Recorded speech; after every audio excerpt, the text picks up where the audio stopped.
Isaías capítulos 7 al 9. ¿Cómo es posible que aproximadamente 700 años antes del nacimiento de Jesús hubo alguien que profetizó todo lo que iba a pasar tal cual? Y ese es Isaías, que en estos 3 capítulos va describiendo un poco más sobre quién es Jesús, quién será el Mesías, además de hablarnos de su nacimiento. Y esto es algo que te explota la cabeza porque ahora se lee y como sí que es verdad que pasó 700 años después, pues dices, vale, es fácil verlo. Aún así, es complicado pensar que alguien sabía esto antes que pasara, pero imaginaos en esa época a las personas que él se lo contase, muchísimos no lo creerían. Es que dirían, pero este está loco, ¿qué le pasa? Diciendo que Dios va a venir y que Dios va a venir a estar con nosotros, que Dios se va a hacer humano para convivir con nosotros. Esto es algo, ¡pum!, que te explota la cabeza. Entonces, el primer capítulo, el capítulo 7, habla sobre la primera intervención de Isaías, donde se encontraban el rey de Aram y el rey de Israel, que estaban compinchados, para atacar a Jerusalén. Sin embargo, no pudieron hacerlo. Y dice algo que es bastante recurrente, que es que el rey Ahaz, que era quien reinaba en Judá, una vez se enteró de que los arameos se habían unido con Efraín, que Efraín era llamado también Israel, o sea, cuando se refiere aquí a Efraín, hablaba sobre Israel, sobre el reino del norte. Entonces él específicamente, al enterarse que conspiraban contra el reino de Judá, se asustaron. La primera reacción fue el temor.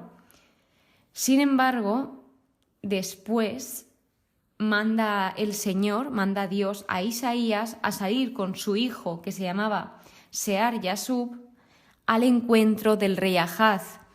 Un breve paréntesis es que Sear-Yashub es un nombre simbólico que se le dio al hijo de Isaías, que significa un resto volverá, es decir, un resto se convertirá, refiriéndose a esa restauración que eventualmente Dios traería. Los 2 hijos de Isaías tienen nombres simbólicos. El segundo tiene más un nombre profético, pero de este ahora hablaremos. Entonces, me hizo mucha gracia porque aquí podemos ver a Dios actuar como un GPS. Dios los guiaba, les dirigió por el camino que debían ir a encontrarse con el rey Ahaz. Entonces, tras esto, cuando ya llegaron a estar junto al rey Ahaz, le transmitieron el mensaje de alerta por esta situación que está pasando o que va a suceder, pero a pesar de esto, ten calma. O sea, tú estate alerta, pon atención, pero ten calma, deja de hablar del problema. No temas ni desmaye tu corazón. ¿Qué es lo que quiere decir aquí Dios a través de Isaías?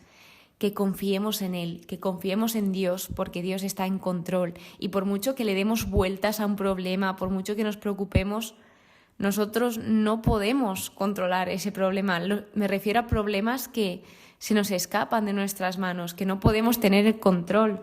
Así que confiemos en Dios. Y luego se dice, si no os afirmáis en mí, no estaréis firmes. Y esto lo que implica, esta fe implica una absoluta confianza en Dios. Y vemos cómo Ahaz finalmente no confió en Dios. Él en lo que confió fue en los métodos carnales y en el rey de Asiria. Se fue a compinchar con el rey de Asiria. Y esto fue un grave error, porque en lugar de confiar en Dios, confió en el hombre. Y esto no le trajo nada bueno. Así que luego habla sobre un segundo aviso de Ahaz y habla sobre la señal de Emanuel, donde sigue hablando con el rey Ahaz, Isaías, y le dice de parte de Dios que pida una señal. Aquí Dios se está ofreciendo a darle una base para creer, como que le está invitando a tener esa conversión, a tener ese encuentro con el Señor. Pero Ahaz dice, no tentaré a Yahvé. Sin embargo, le contesta Isaías, ¿os parece poco cansar a los hombres que cansáis también a mi Dios? porque aquí había un maltrato hacia las personas. Se estaba tratando muy mal a los más desfavorecidos. Entonces a Dios esto no le gustaba, porque para Dios es muy importante el cómo tratamos a las personas y quiere que les tratemos de una manera justa, de una manera respetable y siempre con amor, sean quien sean. Entonces, a pesar de todo esto, de la incredulidad del rey Ahaz, en el versículo 14 Dios le concede una señal. Aparte de que está hablando del nacimiento de Ezequías, de su hijo, que éste va a asegurar la permanencia de la línea mesiánica de David, lo que dice es: mirad, una doncella o una mujer joven está encinta y va a dar a luz un hijo, al que pondrá por nombre Emmanuel. Es que qué locura es esta. ¿Cómo puede estar profetizando esto? Es que es increíble. Y lo que significa Emmanuel es Dios con nosotros. Es decir, este nombre se refiere a la deidad de Jesús, además de su identificación y cercanía, remarco cercanía, con el hombre, porque Dios nos ha demostrado a través de todos los anteriores libros, las personas que han tenido una relación con Él, que no es un Dios lejano, no es un Dios que está lejos de nosotros, sino es un Dios que en todo momento busca estar con nosotros, esa cercanía, y ayudarnos en todo lo que pueda, porque Él nos ama. Por lo que tras esto se anuncia una invasión de Asiria. Entonces, esta fue mucho peor que sus propios enemigos, ya que se compincharon con Asiria, pero finalmente Asiria fue quien les atacó.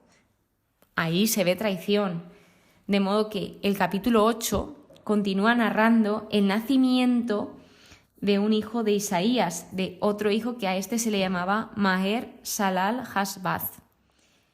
Y significa pronto saqueo, rápido botín, que es un nombre profético, donde lo que hace este hijo es marcar el tiempo para la invasión de Asiria, que castigará a Siria e Israel. Es decir, aquí se dice que cuando se le llame con este nombre a su hijo, antes que sepa el niño decir papá y mamá, la riqueza de Damasco y el botín de Samaria serán llevados ante el rey de Asiria, lo que os comentaba. Y este nombre fue escrito en una tabla en grande, fue encomendado por Dios que se escribiese así, para que esto fuese público y para que todas las personas pudiesen comprender a lo que se refería. Es más, tuvieron a testigos, Dios le dijo que cogiese a testigos, en específico al sacerdote Urías y a Zacarías, y esto era con un propósito, y era para que la validez de esta palabra, la palabra que Dios le había dado, quedase establecida. Y aquí habla de la mujer de Isaías, que se le llama la profetisa, y luego vuelve a remarcar esa idea de Dios está con nosotros, y que Judá sobreviviría a la invasión, pero sin embargo, sufriría mucha destrucción. Es más, cuando aquí se refiere en el versículo 10 a Dios está con nosotros, habla del ejército asirio, que fue usado por Dios, ya que como Ahaz decidió confiar en el hombre antes que en Dios, pues Dios usó al hombre que había confiado a Ahaz para esa destrucción, a pesar de que Judá, vuelvo a remarcar, que sobreviviría. Y también habla, en este Dios está con nosotros, del profeta y la profecía del Emmanuel. Se refiere a ambos casos. Luego habla sobre la visión de Isaías, que me encantó este versículo, porque dice: esto me dijo Yahvé cuando me tomó de la mano y no me permitió seguir por el camino de ese pueblo, cuando me tomó de la mano. Es decir, así es Dios. Dios, si nos dejamos, Él nos toma de la mano y nos permite o no nos permite diferentes cosas que, pues en el caso de que no nos permita, es porque es algo que no nos va a hacer bien, pero en el caso de que nos permita algo es porque nos va a hacer bien.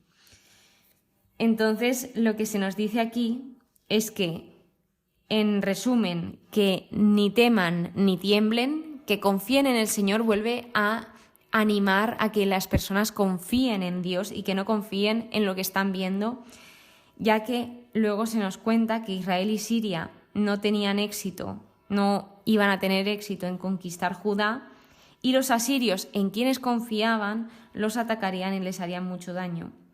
El mensaje que aquí destaca es: preocúpate por tu posición con el Señor en lugar de por tus enemigos. Esto es lo que se les decía al pueblo. Por lo que también este ejemplo de confianza lo vemos en Isaías, donde dice: aguardaré a Yahvé, que oculta su rostro, en él esperaré. Así que aquí la gente recurría a cualquier método fácil para intentar solucionar esos problemas que estaban teniendo, pero se olvidaron de acudir a la ley y al testimonio, de acudir a Dios. Y aquí te plantea una pregunta, que es: ¿a quién acudes en los problemas? Esto es muy importante porque depende de quién acudas, esto tendrá consecuencias.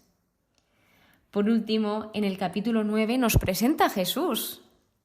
Y sí, es algo que dices: ¿cómo te va a presentar a Jesús 700 años antes? Pues sí, te lo presenta. Y dicen que las tribus del norte, sí que es verdad que fueron las primeras en sufrir invasiones asirias, pero también fueron las primeras en ver la luz del Mesías. Y dice pues que él aumenta el regocijo, que multiplica la alegría por su presencia. Esto hablando del Mesías, y que él rompió el yugo pesado, aligeró sus cargas. Se habla de unos títulos aplicados a Cristo sobre esa profecía, sobre el nacimiento del Mesías, repito, porque Jesús nació. Jesús es completamente Dios y completamente hombre. Y vemos cómo no hay nada más débil, indefenso y dependiente que un niño. Y en el versículo 6 se ve ese cumplimiento del gran pacto de Dios con David, de esa descendencia mesiánica, en 2 de Samuel, capítulo 7. Y esos títulos que se le da al Señor, a Jesús, son aspectos de su carácter, que están describiendo quién es Él y qué ha venido a hacer. Esto se lo explicaba Isaías al pueblo. Por último, habla sobre las pruebas del reino del norte, que esto está como dividido en 4 partes, ya que cada parte concluye con el mismo versículo, que este versículo dice: con todo eso no se ha calmado su ira y aún sigue su mano extendida. Se le llama a estos fragmentos el discurso de la mano extendida, que esta conclusión lo que nos dice es que el juicio de Dios es persistente hasta que se encuentra arrepentimiento. Entonces, habla sobre que la destrucción de Israel sería completa, que Dios nos avisa de cada cosa que va a suceder, y ya de nosotros depende escoger qué vamos a hacer o qué no, o cómo tomarnos las cosas, cómo reaccionar.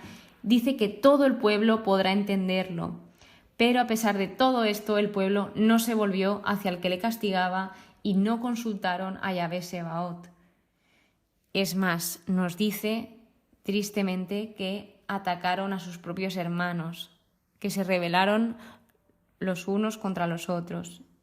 Y esto al final es dañino, es muy triste el ver cómo personas de la misma familia, incluso vecinos, amigos, peleaban ellos contra ellos.